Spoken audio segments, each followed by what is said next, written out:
Kita lanjutkan ke soal berikutnya nomor 4 dan nomor 5 ya, latihan 4.7 dari buku paket Matematika SMA kelas 10 kurikulum Merdeka halaman 119. Soal nomor 4, carilah panjang X, Y, dan Z. Ini X, ini Y, ini Z. Ya, ini kalau kita perhatikan berarti kita punya dua buah segitiga siku-siku ya. Ini kalau saya beri nama A, B, C, D. Berarti ABC ini adalah segitiga siku-siku pertama.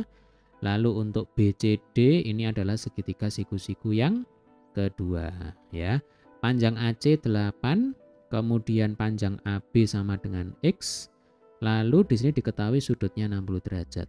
Nah, ya. Untuk menghitung nilai X, kemudian sekalian aja untuk menghitung nilai Y. Kebetulan X dan Y ini kan sama-sama terletak pada segitiga siku-siku ABC.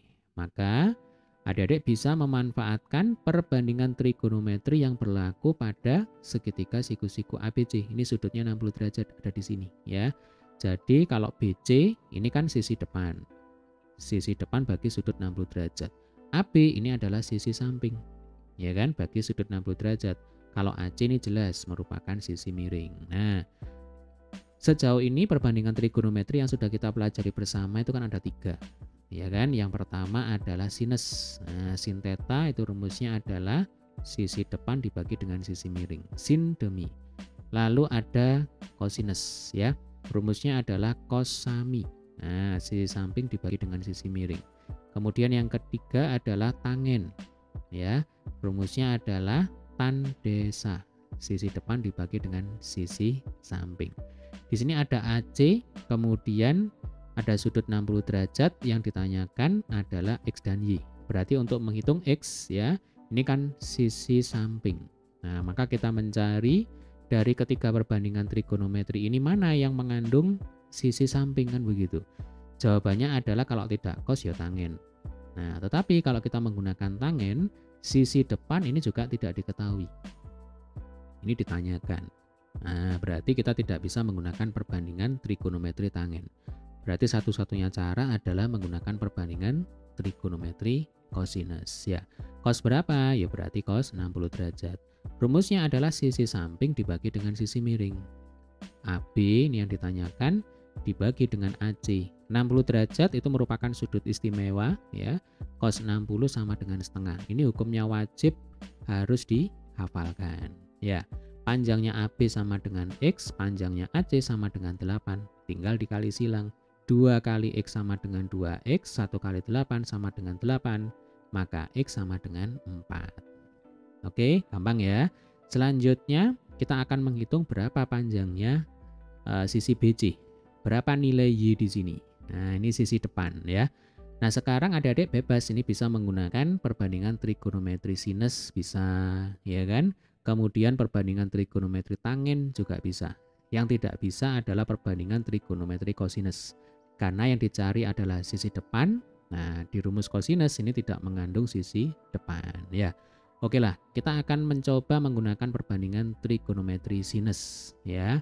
Jadi sin 60 derajat rumusnya adalah sisi depan berarti BC dibagi dengan sisi miring AC. Sin 60 derajat setengah akar 3. Ini juga harus dihafalkan ya. Panjangnya BC ini yang ditanyakan sama dengan Y, panjangnya AC tadi 8. Berarti Y ini tinggal dikali silang ya. Jadi caranya begini. Ini anggap satu kesatuan, ini juga satu kesatuan, kemudian dikali silang. Jadinya 8 kali setengah akar 3. Ya, 8 kali setengah sama dengan 4. Akar 3-nya tinggal ditulis ulang. Ya, berarti panjangnya Y sama dengan 4 akar 3. Selanjutnya kita akan menghitung panjangnya Z atau panjangnya CD. Nah, CD ini berarti ada di segitiga siku-siku yang kedua ya, yaitu segitiga siku-siku BCD. Nah, ini ya. Diketahui di sini sudutnya 45 derajat, yang ditanyakan CD ya. CD ini adalah sisi depan bagi sudut 45 derajat. Kalau BD ini adalah sisi samping. Nah, BC ya, ini merupakan sisi miring ya pada segitiga BCD. Jadi BC ini merupakan sisi depan bagi segitiga ABC, sudut acuannya ada di sini, sekaligus sisi miring ya pada segitiga BCD karena sudut siku-sikunya ada di sini. Ya, maka untuk menghitung panjangnya CD atau untuk menghitung nilainya Z ini berapa, kita bisa menggunakan perbandingan trigonometri sinus ya, sinus 45 derajat. Karena kita tahu kalau sinus 45 derajat itu kan rumusnya berarti ya CD dibagi dengan BC, kan sin demi. Nah, yang menjadi sisi depan itu adalah CD ini yang ditanyakan. Lalu sisi miringnya adalah BC. 45 derajat ini juga merupakan sudut istimewa. Ya, sin 45 derajat sama dengan setengah akar 2. Nah, ini hukumnya juga wajib harus diingat. Panjangnya CD sama dengan Z. Kemudian panjangnya BC tadi sudah kita hitung ya. Nah, ini 4 akar 3. Yang ini, ya Dek ya. Lalu Z sama dengan, nah caranya sama. Ya, ini satu kesatuan, ini satu kesatuan tinggal dikali silang. Jadi setengah akar 2 kali 4 akar 3. Setengah kali 4 sama dengan 2, akar 2 kali akar 3, ya akarnya ditulis dulu, baru isinya dikalikan. 2 kali 3 sama dengan 6. Berarti panjangnya Z atau panjangnya sisi CD sama dengan 2 akar 6. Ya. Oke, ini adalah penyelesaian untuk soal nomor 4. Sekarang kita ke soal nomor 5. Dari jarak 120 meter, seorang pengukur tanah menemukan sudut yang terbentuk antara garis permukaan dan puncak gedung adalah 30 derajat. Nah, ini gambarnya. Ya, ini sudutnya 30 derajat. Ini puncak gedung. Kemudian ini adalah garis permukaan, ya, permukaan tanah. Gunakan perbandingan trigonometri untuk mencari tinggi gedung tersebut. Berarti ini Y-nya itu berapa, kan begitu. Cari hasilnya dengan membulatkan ke satuan meter terdekat. Oke, caranya sama ya. Kita akan memanfaatkan perbandingan trigonometri yang berlaku pada segitiga siku-siku yang ada di sini. Ini saya beri nama segitiga siku-siku PQR ya, biar beda dengan soal nomor 4. Oke, sudutnya ada di sini 30 derajat. Kalau ini acuan berarti QR ini adalah sisi depan. Lalu PQ ini adalah sisi samping. PR ini jelas merupakan sisi miring ya.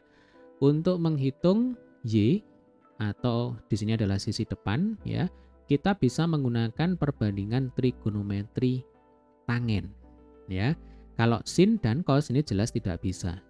Karena panjang sisi miring ini tidak diketahui di soal, ya kan? Z-nya ini kita tidak tahu panjangnya berapa meter. Maka satu-satunya jalan adalah menggunakan perbandingan trigonometri tangen.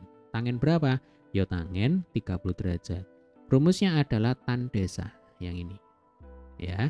Depan berarti QR. Kemudian samping adalah PQ.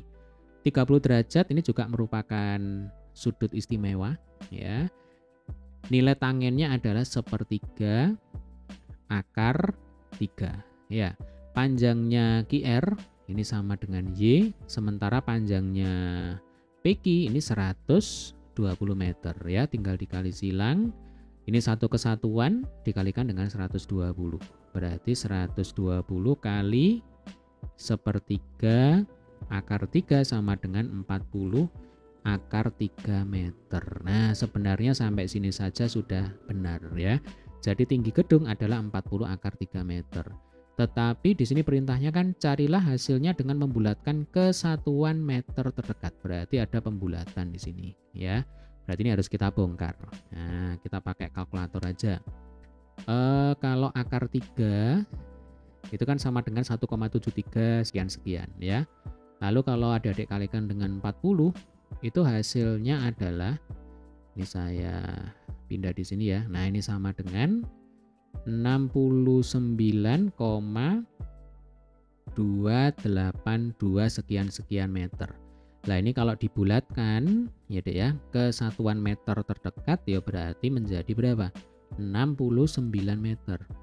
Ini kan di kanan koma angka 2 kurang dari 5 ya. Sesuai dengan aturan pembulatan, kalau kurang dari 5 berarti di sebelah kiri koma ini dibulatkan ke bawah. ya, atau dengan kata lain tetap. Nah, tidak dibulatkan ke atas. Jadinya di sini 69 meter, ya, bukan 70 meter. Baik, berarti untuk soal nomor 5, jawabannya adalah tinggi gedung sama dengan berapa? 69 meter. Ini kurang lebih ya. Nah, 69 meter karena kita menggunakan pembulatan sesuai dengan perintah yang ada di soal. Baik, demikian tadi adalah pembahasan untuk soal nomor 4 dan nomor 5.